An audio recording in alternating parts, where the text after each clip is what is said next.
Mataas na papuri, pagsamba at pasasalamat sa Diyos ang aking iniaalay sa Kanya sa napakalaking karangalan na inyong maging panauhing tagapangaral sa okasyon ng ika-30 taong anibersaryo ng Aldersgate Worship at Knox United Methodist Church in the Philippines. Purihin po natin ang Diyos. Congratulations po, Aldersgate Worship Congregation, sa inyo pong anibersaryo sa araw na ito.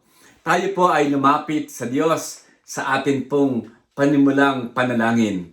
Let us pray. Dear God, we declare that your steadfast love never ceases. We declare that your mercies never come to an end. We declare that your love and mercy are new every morning. O God, we lift up to you our highest praise and adoration, for great is your faithfulness. We pray, dear God, that the words of my mouth and the meditations of our collective hearts be pleasing to you, our God, our rock, our Redeemer. In the Spirit of Jesus' name, we pray all these things, and the people of God said, Amen, Amen, Amen. Napakaganda po ng inyong napiling tema sa pagdiriwang ng anibersaryo ng ating kongregasyon. Saganang sa akin, ang tema na ito ay nagbibigay diin sa katuruan ng banal na kasulatan na ang Diyos ay isang Diyos na tapat. Siya ay Diyos ng pag-ibig at ang kanyang pag-ibig ay hindi nagmamaliw o nagbabago man anuman ang sitwasyon ng buhay sa mundong ito. Siya ang Diyos na siyang ating pag-asa sa lahat ng panahon at di natin mapag-aalinlanganan ang kanyang kabutihan anuman ang sitwasyon na ating dinaraanan, maging sa gitna ng pandemya. Ang Diyos ang nagbigay sa atin ng pananampalataya, siya din ang nagbigay at patuloy na magbibigay ng pag-asa na siya naman nating pinagkukunan ng katatagan, at siya din ang pag-ibig at ang pag-ibig niya ay dakila at walang hanggan. Sa temang ito ay naalala ko ang huling sandali sa buhay ni John Wesley, ang pundador ng gawain ng Iglesia Metodista. Ang sabi sa kasaysayan nung siya'y nakaratay sa kanyang banig na karamdaman sa mga huling sandali ng kanyang buhay, with all the remaining strength he had, John Wesley cried out these words and he said, "The best of all is God is with us." The best of all is God is with us. Mga kapatid, isa sa pinakamahalagang katotohanan na ating pinangahawakan bilang mga alagad ng ating Panginoong Hesus, bilang mga mananampalataya ng Diyos, ay ang katotohanan na hindi mapapasubalian. Ang katotohanan ang Diyos ay sumasa atin. God is with us. It is true that one of the most comforting truths for the Christian is the ever-present reality that God is with us. Ang tanong sa atin, para kay John Wesley, the best of all is God is with us. Para sa atin, sa kasalukuyan, maitatanong natin sa ating mga sarili, what is best for you, my dear brother and sister in Christ? What is your best of all? Sa talata ng mga awit, kabanatang 37, talatang 5, the Bible says, "Commit your way to the Lord. Trust in Him, and God will act." Commit your way to the Lord and trust in Him, and God will act. Now think about this for a moment. If you commit your way to the Lord and trust everything in the hands of God, the Bible says, the Bible declares, God will act. God will act if you commit your way to the Lord and trust in the Lord. Marahil ay nadinig na ninyo, maalala ninyo ang istorya tungkol sa mga alagad ng ating Panginoong Hesus na minsan sila ay nangisda na di nila kasama ang ating Panginoong Hesukristo. According to the scripture, they went out fishing that evening without Jesus with them. They spent the whole night out on the water, hoping to catch and take home with them a great harvest. Unfortunately, they came home empty-handed. Now, friends, can you imagine how frustrating it was for the disciples to catch nothing after they spent the whole night and did everything they could and still went back to the shoreline the following morning with no fish? I'm sure many of us have been in that situation of emptiness, failures, or helplessness despite our earnest efforts to make things go our way or succeed in everything that we do. And when we are in that situation of feeling the pressure of nothingness or nothing is working right, we feel down, tired, and no longer motivated to move forward. Purihin natin ang Panginoon, mga kapatid. Sa pagbasa natin ng kasaysayang ito, ang kasaysayan, ang karanasan ng mga alagad ay tunay na hindi nagtapos sa kabiguan. Sa halip, ito ay nagtapos sa isang napakalaking pagpapala sa buhay ng mga alagad. The disciples' story did not end with nothing. They did not end up as a group of losers. And do you know why? Simply because Jesus showed up. Jesus showed up. The scripture says, early in the morning, Jesus stood on the shore. But the disciples did not realize that it was Jesus. Subalit nung makita ng mga alagad at kanilang maunawaan ang presensya ng ating Panginoon sa kanilang kalagitnaan, doon po nila nasimulang maranasan ang tunay na pagpapala na nagmumula sa ating Panginoon. Right at that moment, I'm pretty sure that these fishermen did everything they could to catch fish, but still came out with nothing. Like many of us, if you are not careful in holding up your faith in the Lord, it is easy to backslide from your faith and second guess a faithful God. There are those days that you do not feel motivated to get up in the morning because of the thorny problems blocking your vision of a loving God. Like any other person, you feel the heaviness of the difficulties you carry on your shoulders, and you realize that your strength is not strong enough to move on.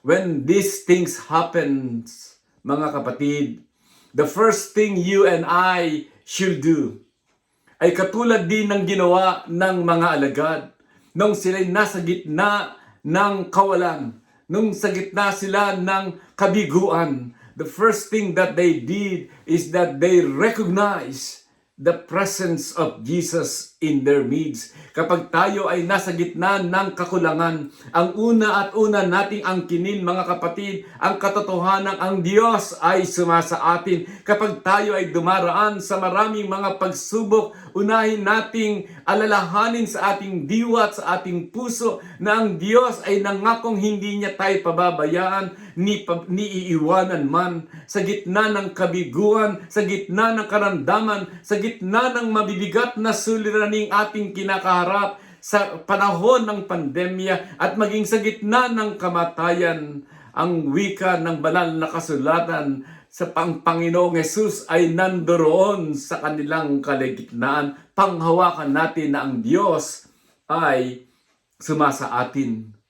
Take the courage to place your trust in the Lord and commit your life to the way of the Lord. And the Bible declares, God will act. Matuto tayong ipagkatiwala natin sa kamay ng Diyos ang ating mga buhay at kalalagayan. Magtiwala tayo na ang Diyos ay lagi nating kasama at makikita natin katulad ng nakita ng mga alagad sa kanilang buhay. Ang pagkilos ng Diyos ay nagdudulot ng napakalaking pagpapala. Magpakatatag tayo sa ating pag-asa at huwag nang mag-alinlangan pa ayon sa ating teksto sa umagang ito, sapagkat ang nangako sa atin ay maaasahan. Maaasahan natin ang katapatan, maaasahan natin ang kapangyarihan, maaasahan natin ang habag at pagmamahal ng Diyos ngayon at magpakailan paman. So instead of walking around complaining and not sure of what to do next, seek God first. Put your trust in God who make things all possible. Surrender and commit your life to God and be ready for God's blessings. Hindi kagustuhan ng Diyos, mga kapatid, na tayo ay mamuhay at patuloy na mamuhay na walang sigla at pag-asa.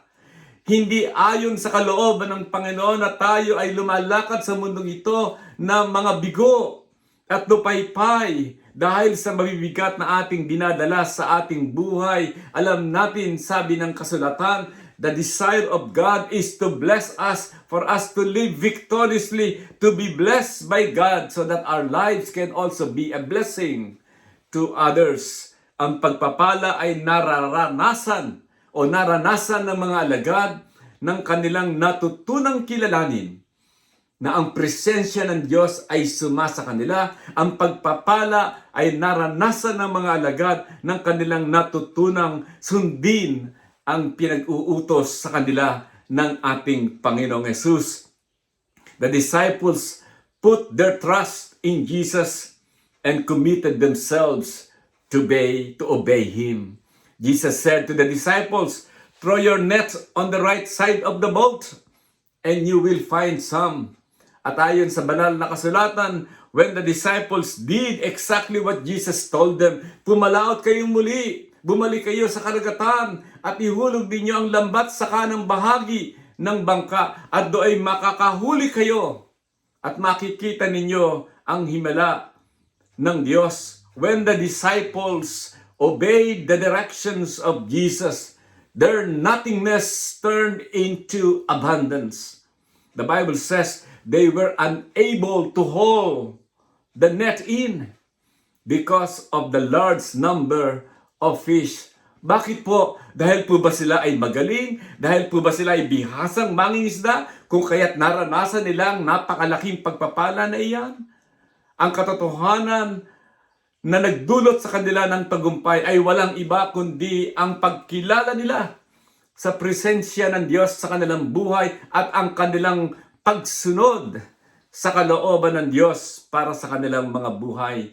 Mga kapatid, when you trust the Lord and commit your life to God, no matter how challenging the situation, you confront the challenges in life with the certainty that you are not alone.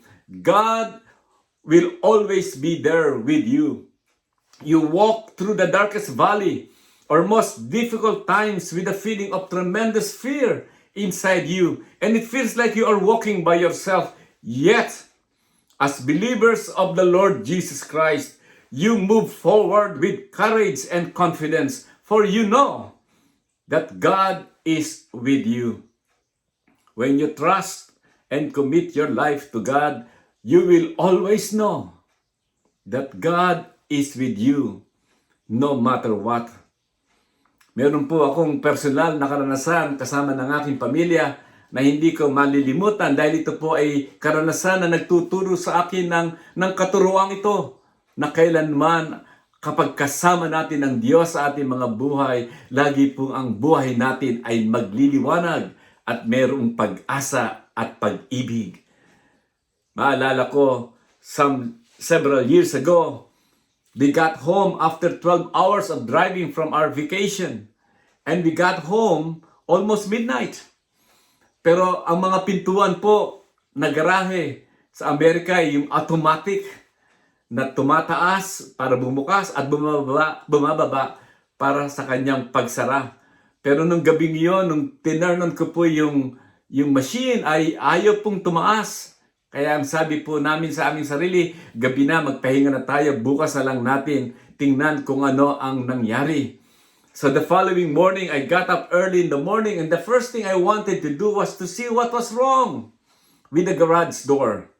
For whatever reason, I had the feeling and desire to fix the problem by myself. So the first thing that I did was to look for the manual. Yan naman po ang talagang dapat natin gawin. May problema sa machine, tingnan mo ang manual. Tinignan ko po yung manual, binasa ko po, at lo and behold, na nagawa ko pong umandar yung machine. Tumaas, bumukas, at pinindot ko ulit at bumaba at nasara ang pintuan. Pero mayroong isang problema. Ang isang problema, kapag ka ganun po, pag tumataas, bumababa, dapat po yung device, yung machine, ay dapat po nagliliwanag. Meron po dapat na liwanag. Pero sa oras na ito, when the machine closes or opens the garage door, the light on the device, hindi po siya umilaw. So, ang ginawa ko po ay binalikan ko po yung manual, binasa ko po ulit yung manual, at sa pagbabasa ko ng manual, wala pong itinuturo kung paano mapapailaw yung machine. So, ang ginawa ko po ay hindi ako tumigil. Ako po ay nanood ng YouTube, yung mga videos na nagtuturo paano malutas ang problemang ito. Ganun pa rin.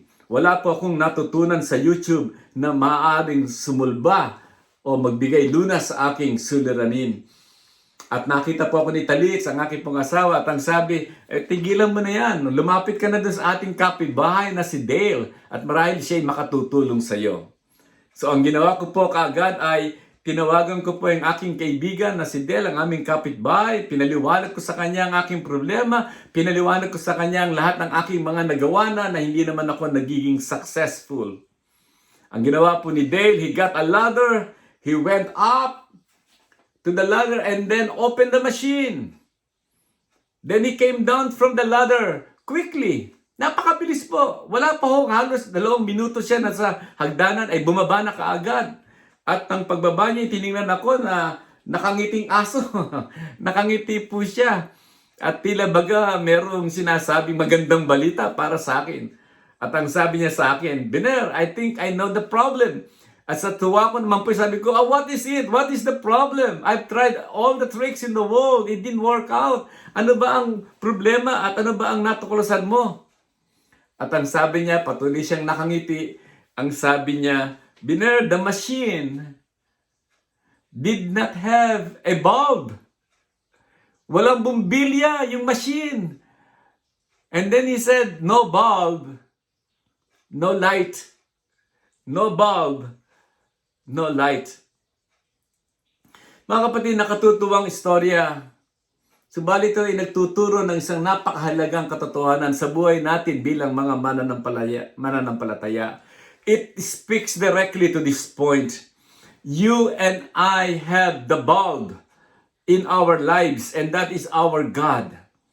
In each day, let us make sure that the bulb, our God, is connected to the machine, our life, so we can see the light even in darkness, even in the midst of instability. We can stand firm even when things around us are falling apart. We can be strong and victorious, for we know God is with us.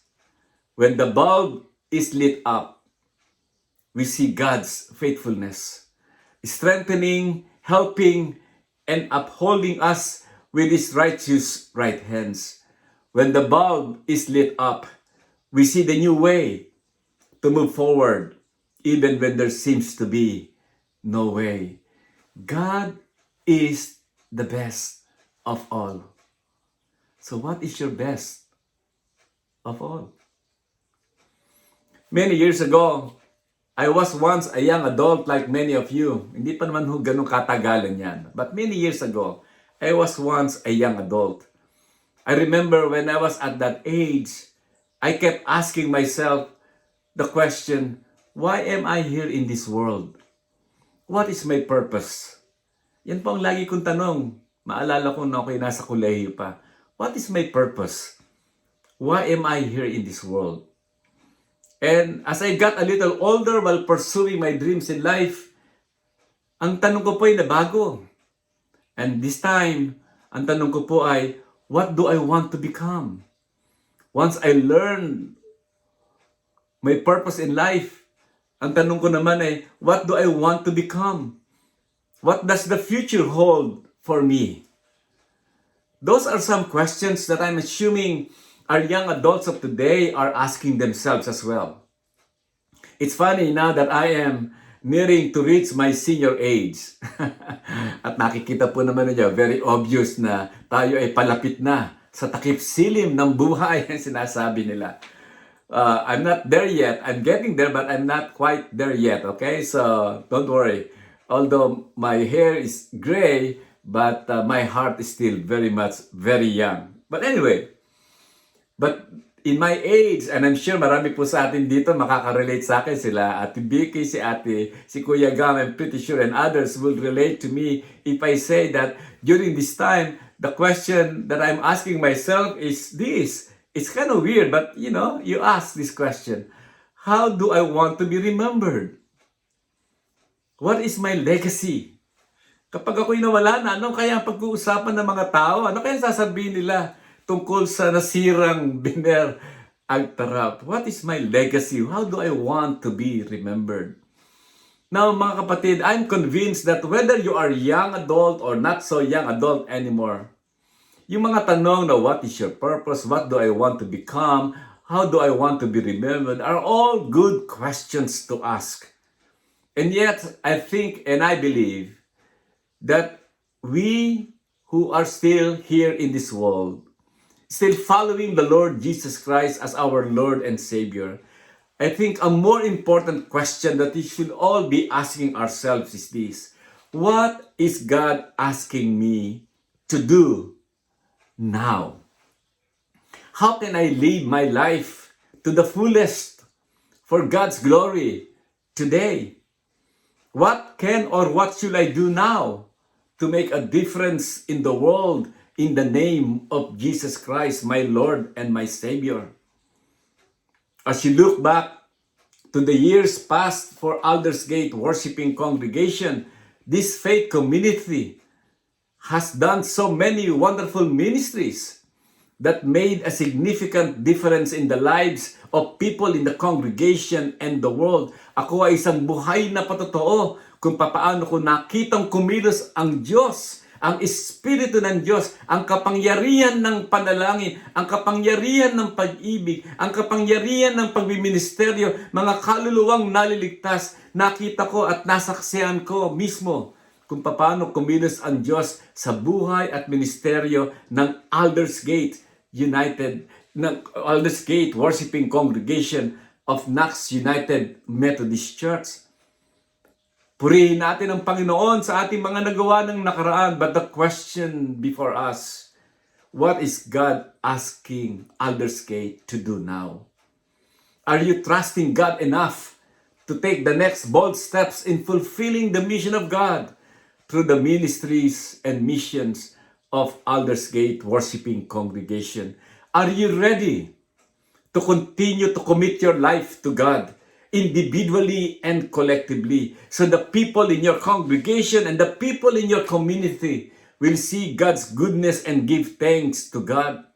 Kaya nga ang sabi ng banal na kasulatan sa araw na ito, sikapin din nating gisingin ng damdamin ng bawat isa sa pagmamahal sa kapwa at sa paggawa ng mabuti. Huwag nating kaliligtaan ang pagdalo sa ating mga pagtitipon gaya ng ginagawa ng ilan. Sa halip, palakasin natin ang loob ng isa't isa.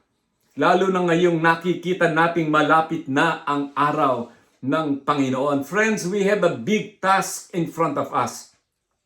We have more work to do. Let us ask ourselves, what is the best of all? And what is God asking us to do now, individually and collectively? Let me leave you with these words from Dr. Jose P. Rizal, with my earnest prayer that his words will inspire us all. He said, and I quote, "It is a useless life that is not consecrated to a great ideal. It is like a stone wasted on the field without becoming a part of any edifice." End of quote. Friends, may we all work together to make the ministry and mission of Aldersgate Worshiping Congregation at Knox United Methodist Church be that one significant stone for the strengthening of the edifice of the kingdom of God. Let us participate in nation building and a better world that is grounded with the love of God as perfectly revealed in the life, death, and resurrection of Jesus Christ, our Lord and Savior. May the Lord of hosts consecrate each of us to become a sacred stone that we can bring to God as our offering and can be used for the edification of the beloved community of God here on earth. Built on trust in the Lord and commitment to the way of the Lord. May God always find us faithful partners in fulfilling the mission of making disciples of Jesus Christ for the transformation of the world. In the name of the Father, the Son, and the Holy Spirit. Amen.